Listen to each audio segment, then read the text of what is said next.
Hey friends, welcome back to Mustard Seed Homesteading. If you're new to my channel, my name is Megan and I'm so glad that you're here.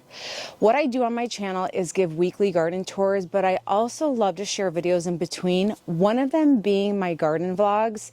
What I want to do with you all today is just come over here and plant these two beds.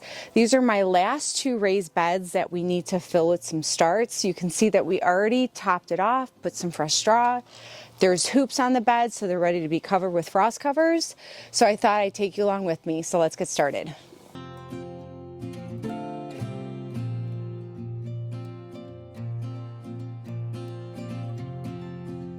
Now, real quick, I just want to mention, I recently did a video on my garden planner / journal.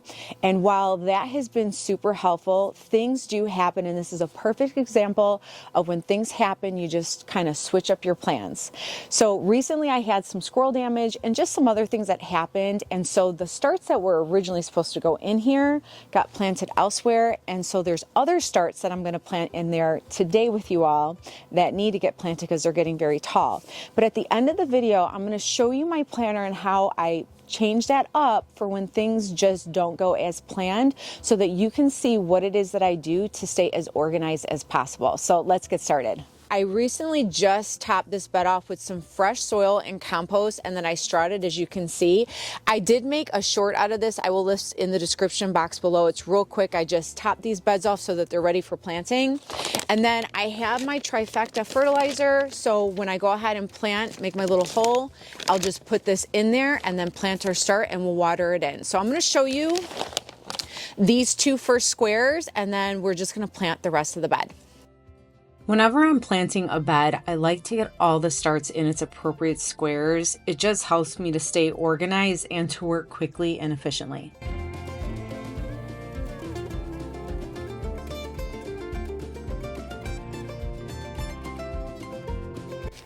Now that I put all my starts in their squares and they're ready to be planted, we're going to focus on these two squares first so that you can see up close how I plant them. So I'm going to put on my gloves. Now these are not garden gloves. These are actually food grade gloves. I found that regular garden gloves, while I love garden gloves and I have a ton of them, I still seem to get soil and water that gets through them, and the soil is very damp and wet because it's been raining. And so these have just been really nice and they've lasted a long time, and one pair lasts a really long time. So that's what you see me wearing. So what we're going to do is I always have this with me when I'm planting to make a large hole to plant in, and then all we need is our fertilizer right here, and I'm going to show you how we plant them right now. Now, when it comes to broccoli, it typically says you want one per square, and then always make sure you have your markers for what they are. Hopefully you can see that. I know I have to rewrite some of these because they've kind of faded out from being outside. So I'm going to put that right in here so I don't forget. This one is a Swiss chard yellow, and you can do about 4 Swiss chard a square. So far, my other raised beds, if you watch my garden tours, they're doing pretty good. So now what we're going to do is I just push back the soil. Here we go. So I just push back the straw like this, and then I will take this and just make a hole. Not too deep, but enough that when I take this out, it'll just fit in here. Then I'll take a handful of fertilizer. I don't measure fertilizer. I just kind of take, you know, like a little handful. I'll put it down in there, maybe not use all of it. Then I'll take this again and I'll mix it in there so it mixes in with the soil and it's not just in one spot. Now I will take this out, gently kind of squeeze the sides. You don't want to be really rough. And then I just plant it in there just like this. Brush a little bit of the soil on top. And then I move the straw back to its place, and that's it. I will go around and I will water the plant. Sorry for the focus, you guys. I'm trying to keep it focused. It's so gray outside, so that does not help at all. And then, like I said, I'm going to water around the outside, and that's it. That's why I like to do my beds in steps. So like one day I will top the bed, get everything ready so that the next time I come out here, all I have to do is insert my starts and water them in. and I'm good to go. So let's go ahead and do the rest.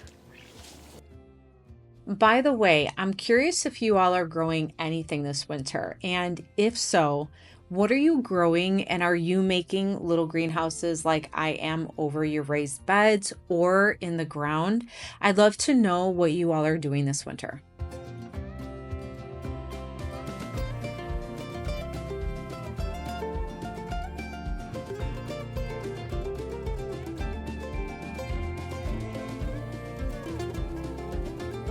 My goal with my garden is to be able to grow all year round, which is why I decided to place frost covers over my raised beds. I've never done this before until this year, but so far I definitely think it's worth the effort and the time.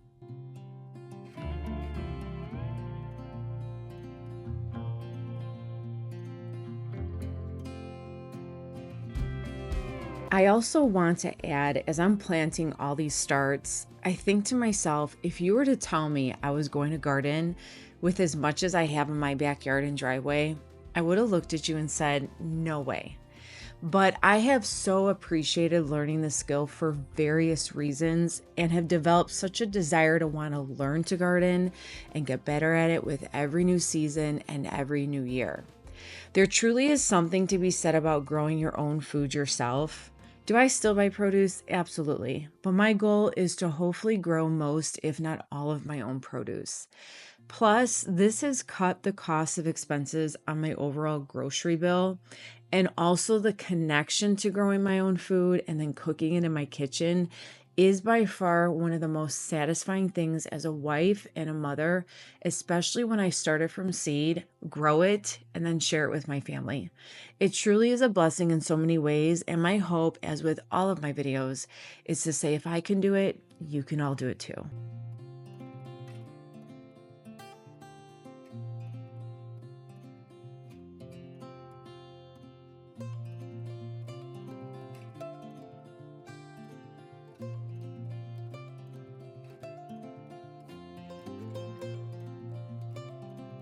And always remember, friends, that failure breeds success.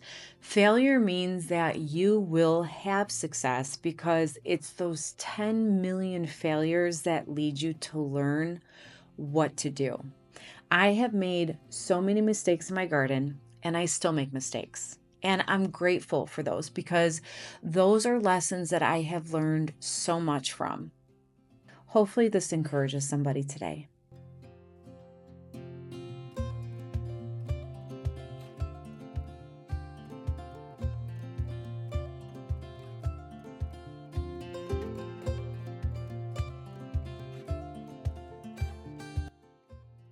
All right, friends, we finally finished our first bed, so let's go ahead and put the frost cover on.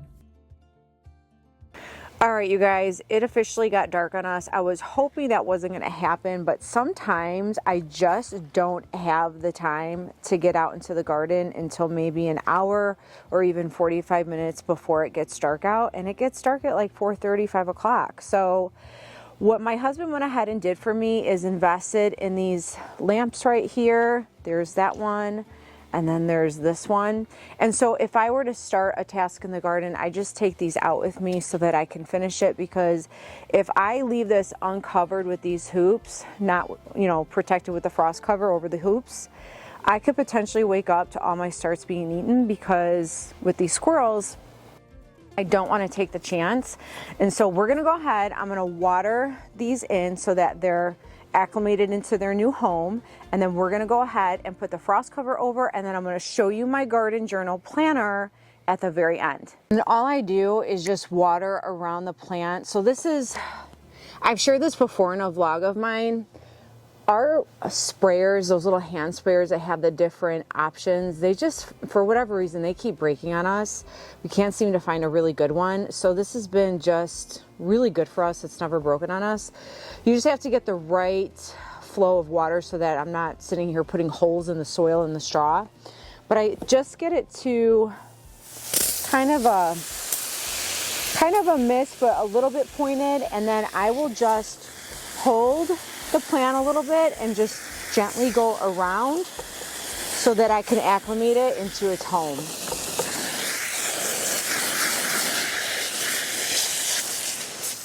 Now I'm gonna go ahead and just do the rest real quick. I will say, I really do enjoy gardening in the evening, and while I would prefer to have daylight, these lamps are really helpful for when I start a task and I'm determined to finish that task. It gives me that little bit of extra time so that I can complete it. And I don't know about you or if it's just me, but when it's already in my mind to complete a task like this, I'm pretty determined to stay and finish it.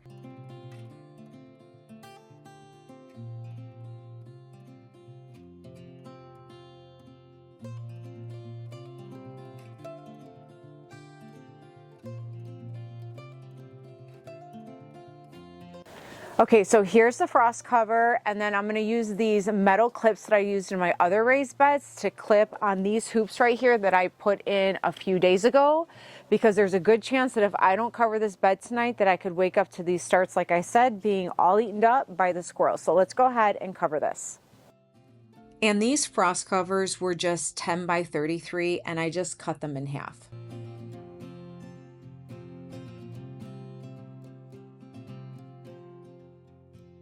Okay, so I'm gonna try to show you what I did over here. I don't know, you guys, I'm kind of liking gardening in the evening time in the dark. I know it's probably a little bit hard to see, but it's so nice and quiet out here. So what I did, so if you've seen my garden tours, this right here, I have a trellis. Oh wow, in the dark you can see the trellis so much better than during the day. I don't know, maybe gardening at night is my new thing. Okay, so what I did, because this trellis is right here and in the way, I did not want to have this completely bunched up. So what I'm gonna probably do, and I'm sorry if you hear my shoes in the background, there's water, like puddles of water. I don't know if you can see that, and it's making squishy noises.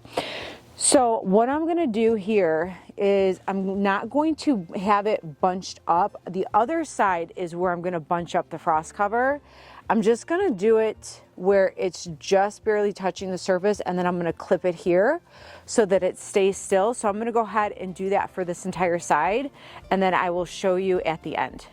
Okay, so you can see where I just went ahead and clipped it so it's not completely bunched up at the bottom. These are all my sugar snap peas that are on the trellis that you see. And so I just went ahead and I put one clip on each hoop so that it stayed secured on this side. And so now what I'm gonna do is I'm gonna go on the other side and I'm going to bunch it up and I'm gonna clip it to the other side of the hoop. Before I went ahead and clip this, I wanted to show you how I plan to raise this up to access and look at the plants. You just raise it up over the hoop, and then I'll probably just use a clip that's clipped on there. And then look at you guys, you just have access to your plants from the side. I couldn't be more excited about these hoops and frost covers. It is my first year doing this, and I absolutely love it because it's like having mini little greenhouses in your backyard.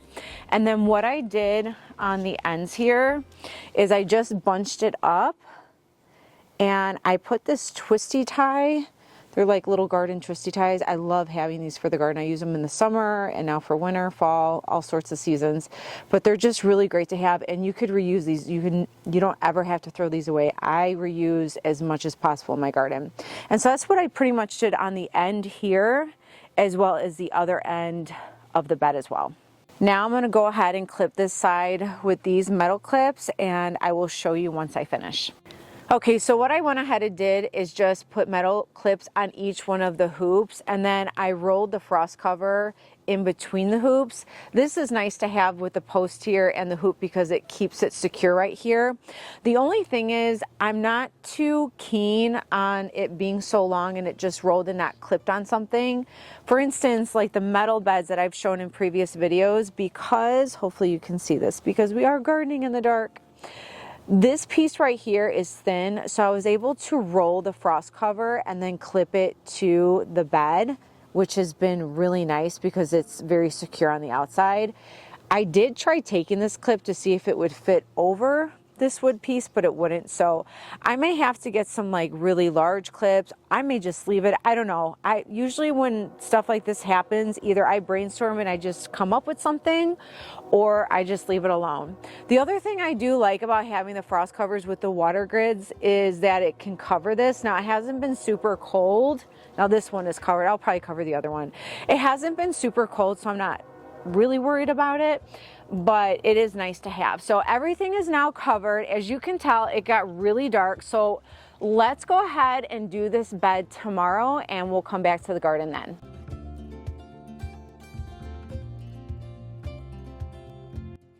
Okay friends, now that we're on day 2, I'm putting all my plants in their spots. Let's get them planted and covered. All right, you guys, we are on day 2, so let's get this whole entire bed planted before it starts to rain today.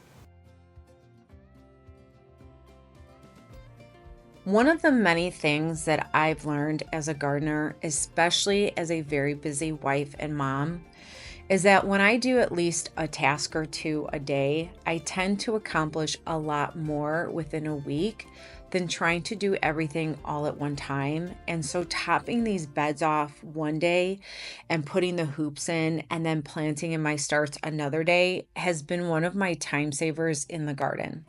I juggle a lot at home, so in order for me to fit gardening in, I have to do a little bit each day. And there are some days that I can't even go out there, but only look through the window at my garden because it's just too busy. And that's okay. Not every day can I commit to being in my garden and doing something, and I'm fine with that. But doing a little bit each day or every other day or even every couple of days has been tremendously helpful for me with my busy schedule.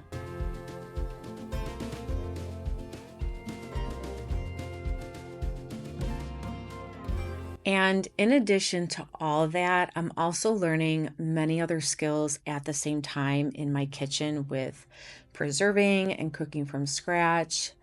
And I'm definitely one that loves to do everything all at once, but I've learned, especially in these last 3 years, that I can't conquer every skill all at one time, and that doing a little bit each day produces a better output than trying to squeeze everything in all at one time.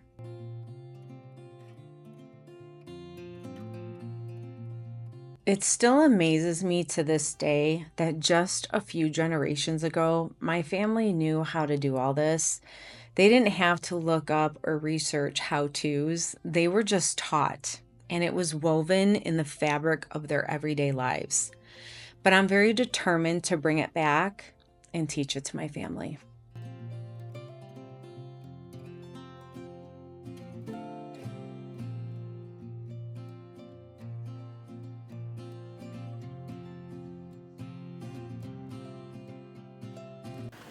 All right, you guys, we finally planted the other wood bed. Now all we have to do is put the frost covers over the hoops. I pretty much just planted all Bellstar broccolis in here because they needed to be planted. Now I do have one square that's a Romanesco, and there was actually 2, so I'm sticking one in the corner to see what happens. And I also had an extra Bellstar, and I stuck one in the corner there and there because it was the rest of my Bellstars, but they needed to be planted. And as I have said before in my garden tours, my focus is to plant as many starts under the frost covers as possible because of these squirrels. So I just went ahead and did that. But you know what?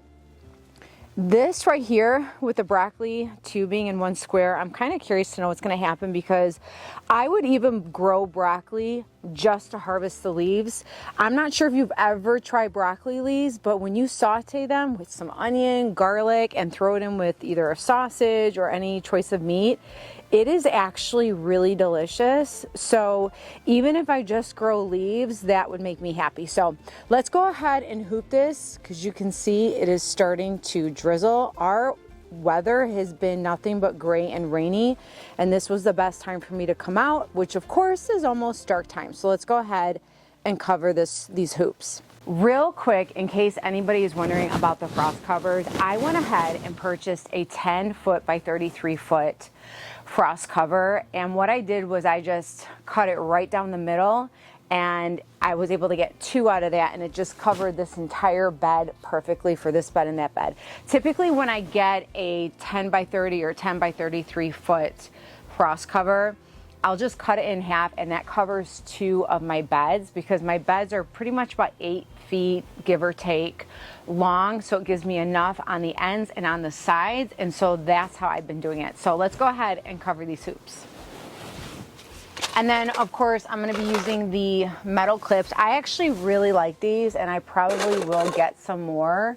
They're pretty sturdy. I know I'm losing lighting here, but they're pretty sturdy, and I really do like these, so I'm probably going to be purchasing more of these. It really helps to put this bed together quicker than the previous bed the other day, because I've already done it, and once I get a good flow, I tend to work faster.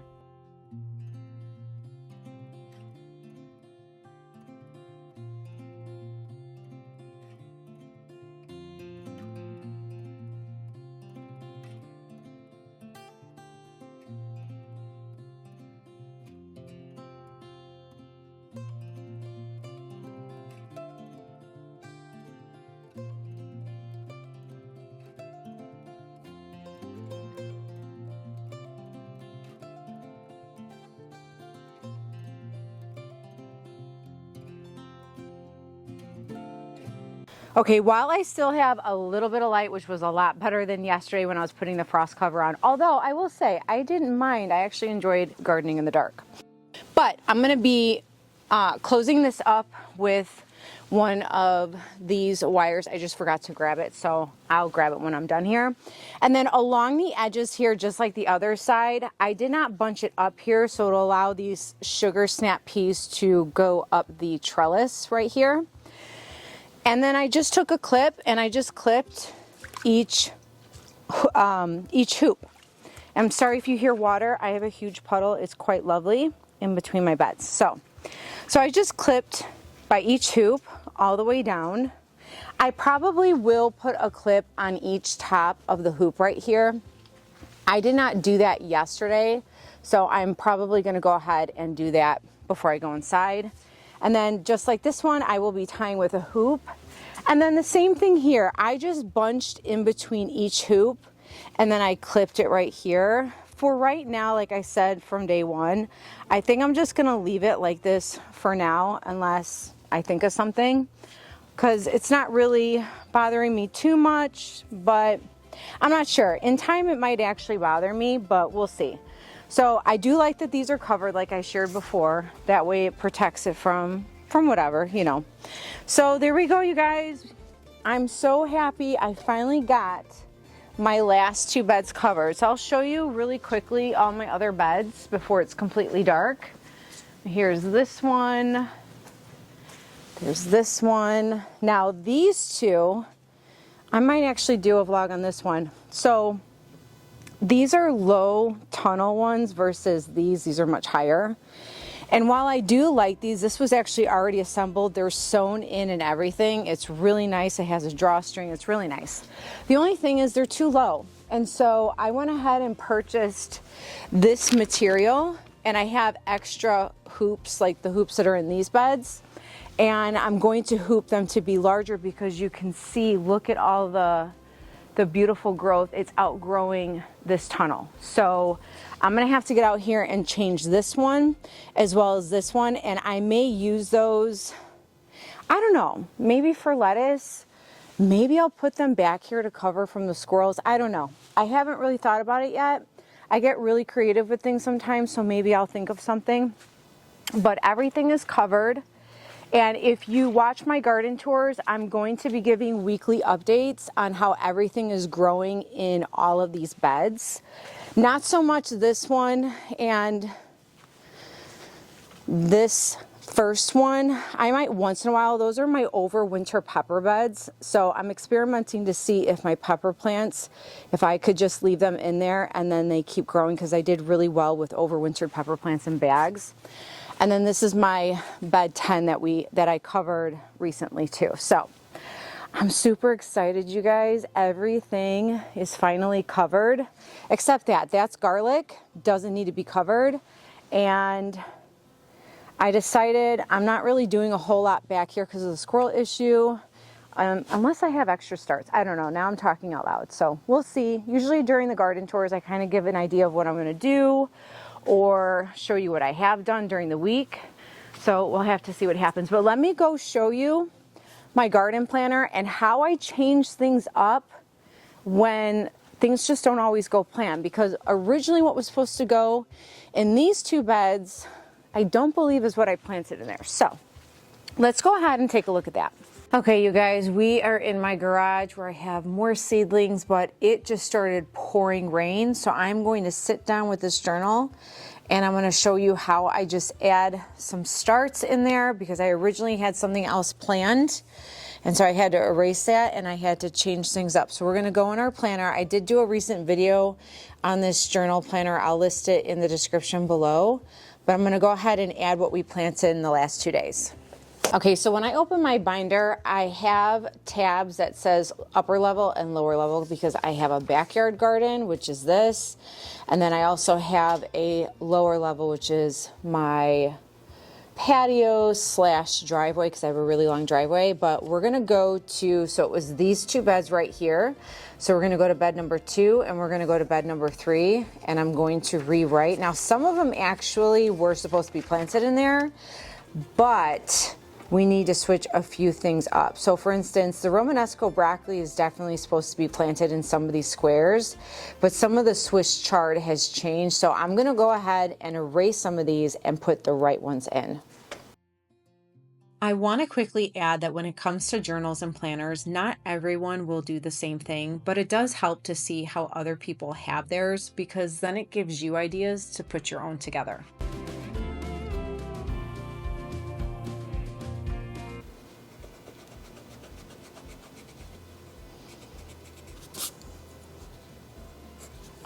Okay, so that's the first 5 squares of my water grid. Now I'm going to do the back 4.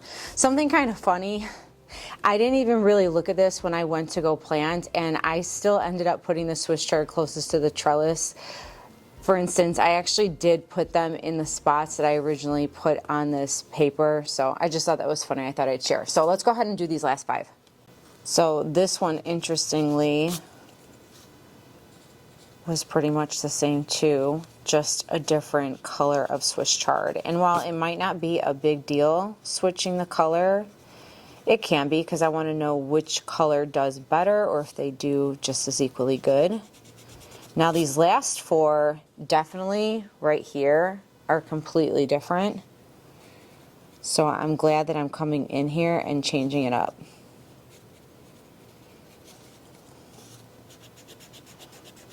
And that's why I use pencil, because you just never know when things switch up. I don't really use pen unless I'm writing notes down in my journal for something that I want to write to remember. So these last 4 is early Jersey Wakefield cabbage, and then these are the broccoli Waltham 29.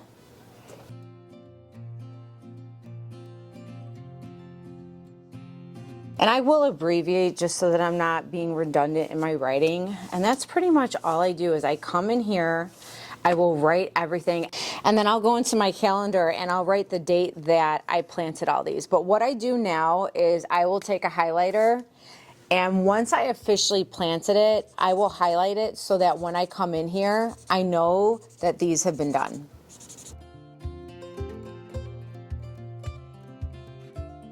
Now for the next wood bed, this one definitely, quite a bit of it has to be changed, not too much. It looks like I was gonna put Bellstar broccoli in here, and most of them are Bellstar, but all of the other ones, which are Swiss chard, was not planted, and neither was the cauliflower. So we're gonna go ahead and we're gonna erase a lot of these and then highlight.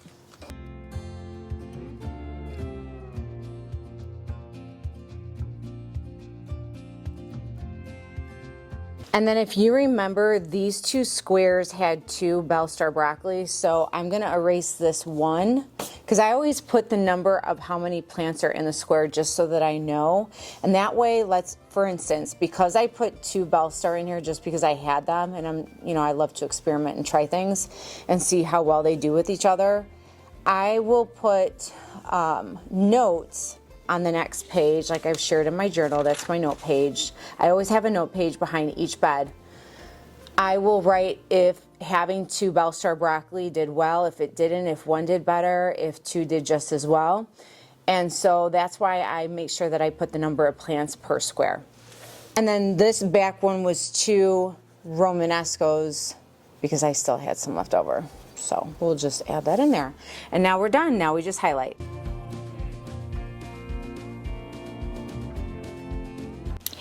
Well, friends, thanks so much for coming along with me in the garden and planting my last two raised beds for the winter. I'm beyond excited that I finally got everything covered. And if all goes well, I'm super excited that I can turn my raised beds into little mini greenhouses. And make sure you're subscribed because I do give weekly garden tours, and in those garden tours, I'm going to be showing how everything is doing under those frost covers. I appreciate you all stopping by, and I really look forward to seeing you all next time. And always remember, friends, be encouraged, and always stay inspired. And I'll see you all next time. Bye.